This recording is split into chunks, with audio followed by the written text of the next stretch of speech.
They made me watch. I worked as a professional foreigner in China, and the job is even stranger than it sounds.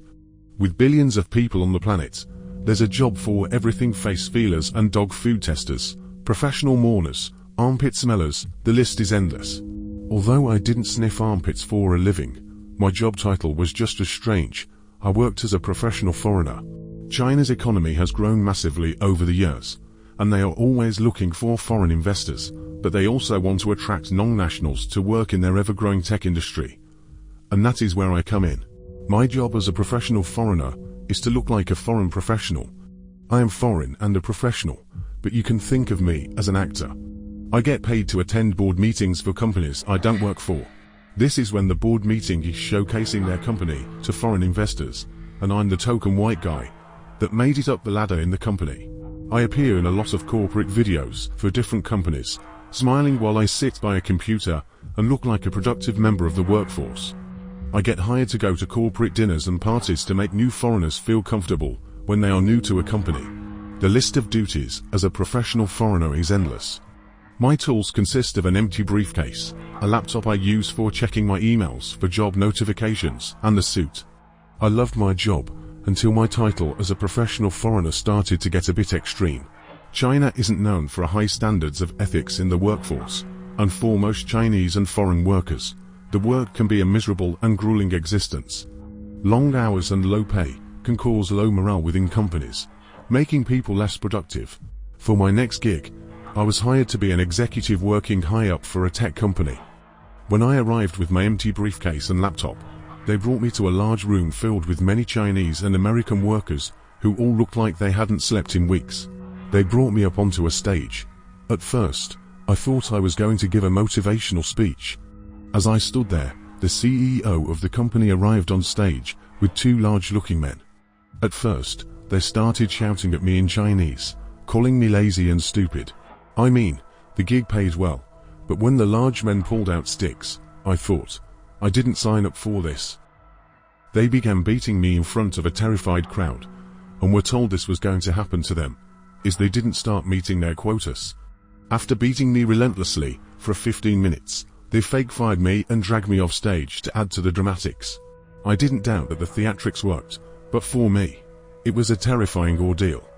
For a moment, I genuinely thought they would beat me to death. A few days passed before I got an email for another job. The company was vague in its description, and all I had to go on was its name, Humane Biotech.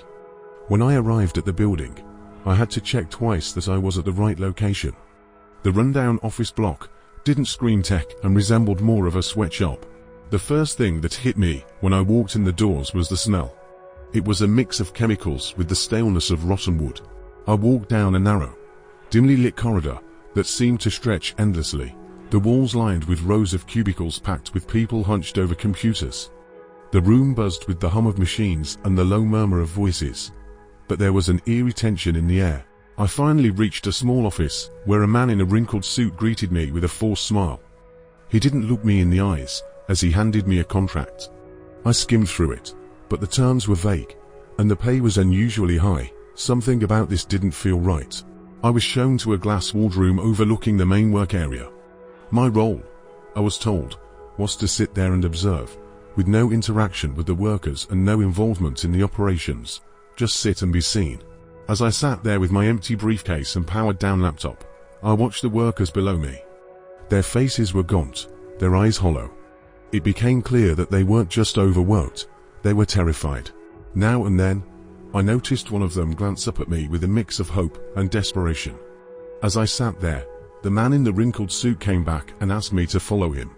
We walked up a flight of stairs to the second floor and past an office filled with ringing telephones that went unanswered. He brought me to another office and sat me down at a table and handed me a load of documents and a pen. "You sign these. You are a company executive," he demanded.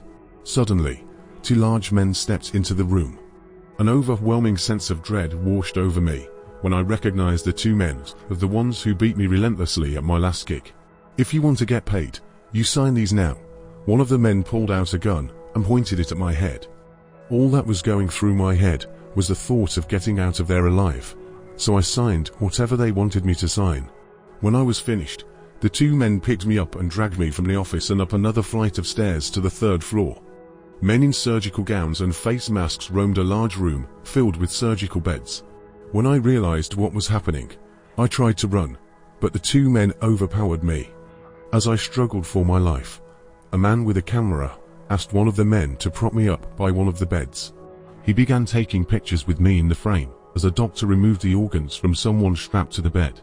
They brought me from bed to bed, making sure to get a picture of me standing next to the unfortunate soul that was having their organs harvested. Each time it happened, I thought I was next, but when they were done, they brought me downstairs and told me I could go home. Back at my apartment, I was a trembling mess. I eventually gathered myself together enough to pick up the phone. Just as I was about to dial the police, someone started banging on my door. At first, I thought it was the people from the company coming to finish me off. I slowly opened my front door and fear turned to confusion as the people introduced themselves as detectives. When I asked them what they wanted, they pulled out a load of files. "Mr. Johnson, are you the chief executive at a firm called Humane Biotech?" he firmly asked. He then proceeded to pull out the pictures of me standing next to the doctors as they illegally removed people's organs.